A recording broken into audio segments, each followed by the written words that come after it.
அனைவருக்கும் வணக்கம். தினம் ஒரு சிந்தனையில் இன்றைக்கி கல்வி ஒரு தனி மனிதனை மட்டுமல்ல, ஒட்டுமொத்த சமூகத்தையே உயர்த்தி காட்டும் ஒரு மாபெரும் ஆயுதம் என நிரூபித்து காட்டியவர் டாக்டர் பிஆர் அம்பேத்கர் அவர்கள். அம்பேத்கருடைய பிறந்தநாளை முன்னிட்டு இன்றைக்கி அம்பேத்கர் அவர்கள் இந்த சமூகத்திற்காக, இந்த நாட்டிற்காக, இந்த நாட்டினுடைய பொருளாதாரத்திற்காக, இந்த நாட்டினுடைய அரசியல் அமைப்பிற்காக அவர் செய்த தியாகங்களையும் அவர் செய்த பணிகளையும் நாம் எல்லோரும் நினைத்து பார்க்க வேண்டிய ஒரு முக்கியமான தருணம்.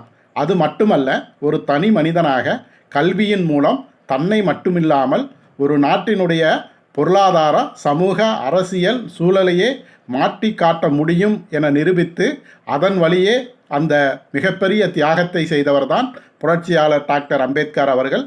அவர்களுடைய நினைவை எந்நாளும் போற்றுவோம். அவர் வழியில் நாம் எப்போதும் நடைபோடுவோம். நன்றி, வணக்கம்.